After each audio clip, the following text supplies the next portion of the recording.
Good morning बच्चों। कल हमने जो आपका पहला पार्ट है उसका पहला भाग किया था। आज हम इसका दूसरा भाग करने जा रहे हैं। तो हमने यहाँ तक ये पढ़ा था कि व्हेल मछली जो है उसकी लंबाई कितनी होती है, उसमें वजन कितना होता है, ये चीज़ें हमने पढ़ी। आज हम बच्चों बात करेंगे मछली की पूंछ। कुछ पार्ट हमने कल भी किया था कि मछली की पूंछ जो है वो कौन कौन सी मछलियाँ होती है। इसके लिए बताया था कि जो बिल्कुल सीधी मछली होती है और इसी पूंछ ये तो मछली होती है। व्हेल क्या होती है, जो इसका टेढ़ा आकार होता है, उसके पूंछ जो है वो पैरों की तरह की होती है, तो उसको हम कौन सी क्या कहते हैं, व्हेल। तो सीधी हो तो मछली, बड़ी हो तो, और अगर इस तरह से मोड़ी हुई हो पूंछ और पैर की तरह की अगर उसकी पूंछ हो तो हम उसको व्हेल कहेंगे। ये हमने बात किया। अब हम आज बात करते हैं मछली का स्कूल। बहुत ही इंटरेस्टिंग टॉपिक है हमारा मछली का स्कूल। मछली का स्कूल किसे कहते हैं आज हम ये जानेंगे। बेटा, जिस तरह से कई बच्चे इकट्ठे होकर के पढ़ने के लिए जहां पर जाते हैं तो हम उसको क्या कहते हैं, स्कूल कहते हैं। ओके, तो आप अगर इतने बच्चे इकट्ठे होकर के जा रहे हो किसी जगह पढ़ने के लिए तो वो आपका स्कूल है। इसी तरह मछलियों का भी स्कूल होता है। तो उसमें क्या कहा गया है कि मछली समंदर में बड़े बड़े झुंडों में तैरना पसंद करती है इकट्ठे होकर के, और फिर क्या है जिसे मछलियों का स्कूल कहा जाता है। झुंडों में रहने के कारण उन्हें डर नहीं लगता, वे बड़ी मछलियों से सुरक्षित महसूस करती हैं। क्या आप भी अपने स्कूल में सुरक्षित महसूस करते हो? कैसा महसूस करते हो? क्या आप भी अपने स्कूल में सुरक्षित महसूस कर रहे हो? Very good. अब ये देखिए, ये मछलियों का स्कूल है। इतनी सारी मछलियां इकट्ठी हो रही। क्या ये मछलियों का स्कूल? आगे हम बात करेंगे अलग अलग क्या काम होता है कि बड़ी मछलियां को डराने के लिए, जब सामने कोई बड़ी मछली आ जाती है उनको डराने के लिए कुछ छोटी मछलियां बहुत सारे पानी पीकर अपना पेट फुला लेती हैं और बड़ी दिखाई देंगी। ये देखो, है ना, इस तरह ये छोटी है, पानी पीकर के पेट फुला लिया, इसने और फुला लिया। इस तरह से बड़ी मछलियां भी सोचती है कि ये बहुत बड़ी है, भी काफी बड़ी मछलियां हैं, तो वो वहां से चली जाती है। अब आगे क्या होता है, जिंसी ने मछली का चित्र बनाने के लिए कुछ नीचे दिए गई आकृतियों का प्रयोग किया। ये देखिए, कुछ आकृतियां ये बनाई थी अलग अलग, इनका प्रयोग किया। तुम भी इन आकृतियों का उपयोग नीचे दिए गए अलग अलग समुद्री जानवरों के लिए कर सकते हो। अब देखिए ये कैसे किया था, देख सकते हैं आप।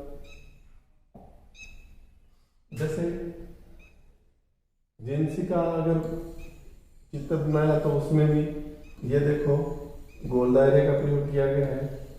ये देखो इस तरह से बना करके अलग अलग चीजें कर दी गई है ना। तो ये आपका यहाँ पर क्या आ गया, आयत। क्या आ गया, आयत आ गया। ये आपका यहाँ पर क्या आ गया, वृत्त। ये आपका त्रिभुज। ये आकृति अंडाकार, ये शंकुआकार, ये अर्धवृत्त, ये तरह से त्रिभुज। तो अलग अलग बेटा आपको आकृतियां यहाँ पर दिखाई गई हैं। इन आकृतियों से आप और चित्र भी बना सकते हैं। जैसे ये देखो, ये अंडाकार आकृति बनाई, इसका मुंह बन गया, ये किया आंखें बन गई, ये किया मुंह बन गया, नाक बन गई, और ये इसका मुंह बन गया। तो आप भी अपने आप आकृति बनाना सीख सकते हैं। अपने घर में भी आप अपने पेज पर अलग अलग आकृति बनाइए अलग अलग जीवों की। और इसमें कौन कौन से जीव हम देखेंगे।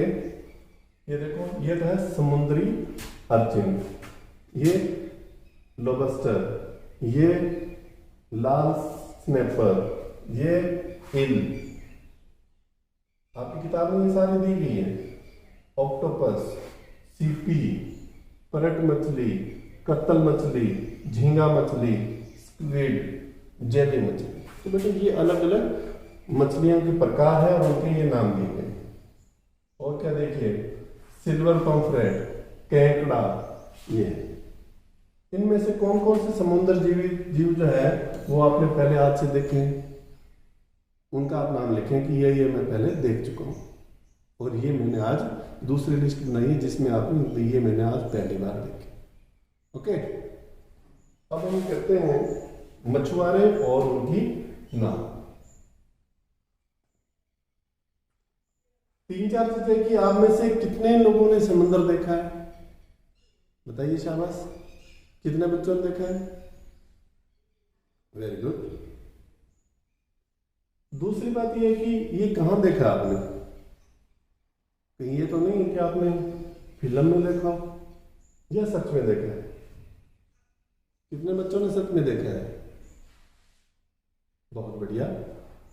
तुम्हारे विचार में समुद्र कितना गहरा होगा, उसकी गहराई कितनी होगी? आपको नहर का, छोटी नहर का इनका तो पता है कि हाँ ये 4 फुट गहरी है, 5 फीट गहरी है, 10 फीट गहरी है। समुद्र कितना गहरा होगा आपके हिसाब से, बताइए। ओके, नहीं पता तो मालूम किसी से पूछिए आप कितना गहरा होगा। हम तो इसमें बाद में बात करेंगे। और आप में से किस किस बच्चे को तैरना आता है? क्या आपको तैरना आता है? ओके, कई बच्चों को आता होगा, कई बच्चों को नहीं आता होगा। ठीक है, क्या तुम्हें समुद्र की ऊंची ऊंची जो लहरें हैं उनसे भी डर लगता है या नहीं लगता? आप लिखना, ये जो चीजें होती है ना, आप जितना अभ्यास करोगे अपनी कॉपी में लिख करके ये चीज लिखी और उसका उत्तर लिखा, 1% लिखा और उसका उत्तर लिख दिया, इससे बच्चों आपका अभ्यास अच्छा हो जाएगा। हर एक चीज को, प्रश्न को उत्तर देने की आप में काबिलियत आ जाएगी। ठीक है, आगे हम करते हैं इसमें। अपनी आंखें बंद करके सोचो कि समुद्र में ऊंची ऊंची लहरें उठ रही हैं। आंखें बंद करके सोचो, बड़ी बड़ी ऊंची ऊंची लहरें उठ रही हैं। आपके हिसाब से तुम्हारे विचार में लहरें कितनी ऊपर उठ सकती हैं? ये देखो, उठ रही है ना समुद्र के अंदर लहरें, कितनी ऊपर उठ सकती हैं? कितने फीट ऊपर जा सकती हैं? अंदाजा लगा के बताओ। हमसे बच्चों ये पूछता इसलिए है, इसमें ये जो चीजें पूछी गई है कि अंदाजा होता है, फिर हमें समंदर के बारे में और बताएंगे इतना गहरा होता है, ताकि आपको पता लगे कि हाँ मैंने तो इतना सोचा था और ये इतना निकला। इसके इसीलिए प्रश्न पूछे जा रहे हैं, क्योंकि 4th क्लास तक आपको इतना अंदाजा होना जरूर आपने पढ़ा होगा ना। ओके, अब हम बात करते हैं। कल्पना करो, ये मछुआरा है। कल्पना करो कि मछुआरे अपनी नावों में बैठे हैं और लहरों के साथ उनकी नावें ऊपर नीचे हो रही। मछुआरे अंधेरे में ही अपनी यात्रा शुरू कर देते हैं। कुछ मछुआरे अपनी लकड़ी के फट्टों से बनी साधारण सी दिखने वाली नाव में जाते हैं। अगर समुद्र उफान पर हो और तेज हवा के साथ ऊंची लहरें भी उठ रही हो, तब इन मछुआरों को बहुत मुश्किल सामना करना पड़ता है। बहुत मुश्किल का सामना करना पड़ता है। ये है बेटा लॉग बोट। लॉग क्या है? ये देखिए लकड़ी है बिल्कुल सीधी और इनको बांधा हुआ है। लॉग बोट कहती है LOG, लॉग। लॉग का मतलब होता है लट्ठा या सीधा पेड़, और बोट आपकी होती है नाव। Log boat. Okay, next. लकड़ी के फट्टों से बनी नाव बहुत दूर तक नहीं जा पाती। यदि हवा साथ दे तो ऐसी नाव लगभग 1 घंटे में 4 किलोमीटर जा सकती है। कितनी जा सकती है? 1 घंटे में 4 किलोमीटर। अब हमसे पूछता है कि 10 किलोमीटर जाने में इनको कितना समय लगेगा? 1 घंटे में 4 किलोमीटर, 2 घंटे में 8 किलोमीटर, बच के 2 किलोमीटर। 1 घंटे में अगर 4 जा रही है तो आधा घंटे में वो कितनी चली जाएगी? 2 फुट चली जाएगी। इसका मतलब हम यहाँ पर ले सकते हैं 2 घंटे और 30 मिनट। किया होगा ना आपने पहले, 4th क्लास में किया था। ओके, अंदाजा लगाओ तुम तेज चलकर 1 घंटे में कितनी दूर जा सकते हो? अपनी अपनी बुक में बेटा ये जो चीजें पूछी जाती हैं, जैसे यहाँ पर ये प्रश्न पूछा है कितना समय लगेगा, तो आप यहाँ पर अपना उत्तर लिखिए। ये बात है, अंदाजा लगाओ कितनी दूर जा सकते हो।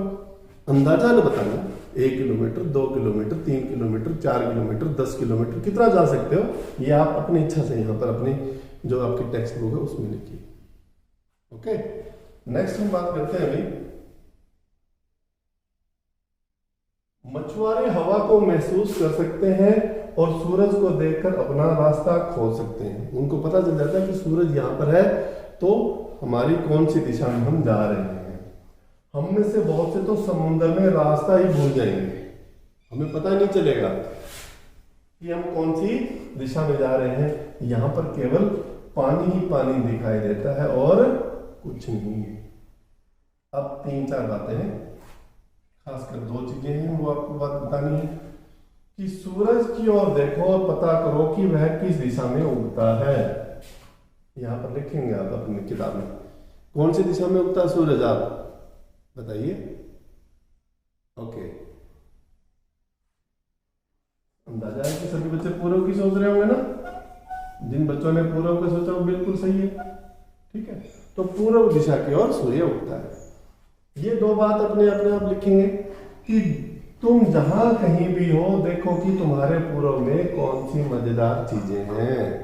हर एक बच्चे के लिए आपके पूर्व दिशा की ओर आपको कौन कौन सी चीजें अच्छी लगती हैं जो बहुत ही मजेदार हैं, तो हर एक बच्चा अपने अपने हिसाब से यहाँ पर लिख देगा अपनी अपनी किताब में, ठीक है। जो कि आप क्या करके हम यहाँ पर बुक चेक करेंगे तब हमें पता चलेगा कि उनके पूर्व में कौन कौन सी चीजें हैं। और अगली क्या है, अपने पश्चिम की ओर दिखने वाली 2 चीजों के नाम बताओ। और आपके जो घर के पश्चिम दिशा के अंदर जो आपको 2 चीजें मजेदार लगती हैं उन चीजों की भी आपका यहाँ पर लिखना है। तो बच्चों ये चीजें आपको इन दोनों चीजों में ये चीज जरूर लिखनी है। फिर हम बात करते हैं, वाह कितनी मछलियां।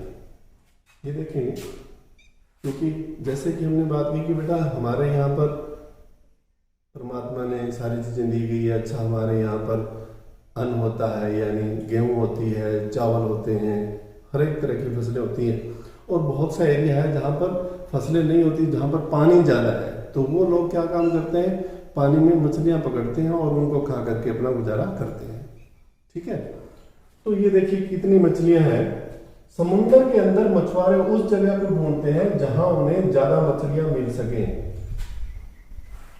उनको अंदाजा होता है कि यहाँ मछलियां ज्यादा मिलेंगी, नहीं जाते हैं वहां वे अपनी जाल फैलाते हैं।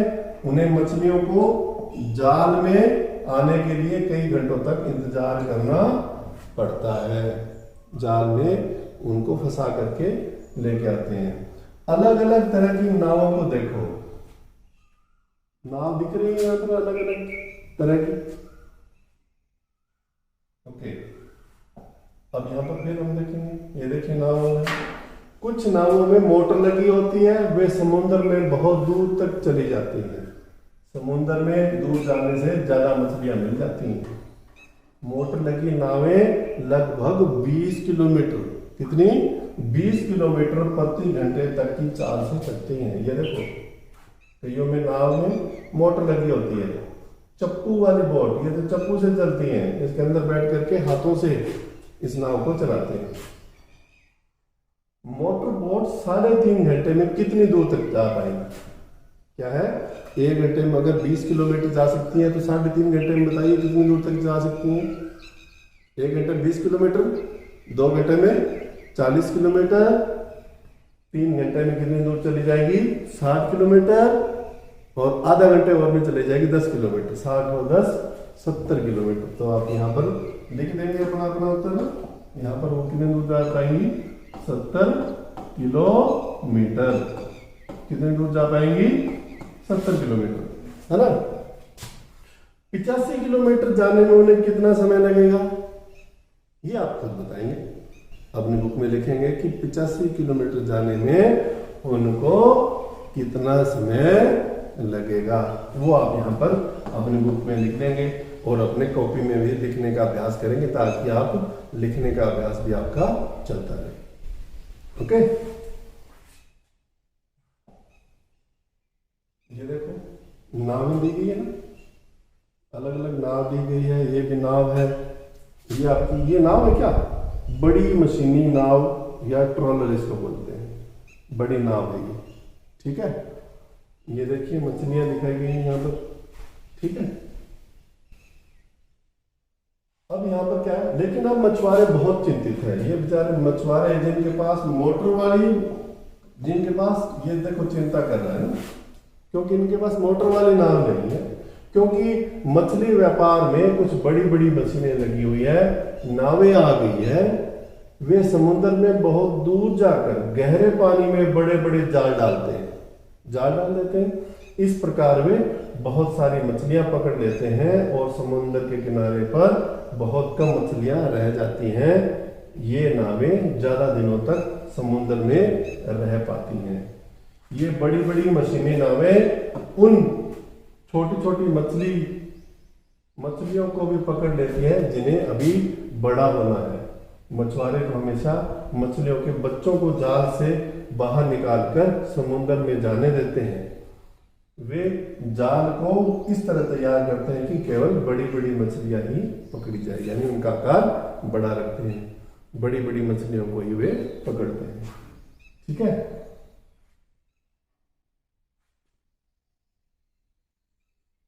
तो बच्चों, ये है हमारा आज तक का काम। कल हम जो है यहाँ से शुरू करेंगे सैकड़ों साल से मछुआरे। तो यहाँ तक हमने दूसरा पार्ट किया। तीसरे पार्ट में हम सैकड़ों साल से मछुआरे वाला जो जहाँ से पेज शुरू होता है वहां से हम शुरू करेंगे। ओके।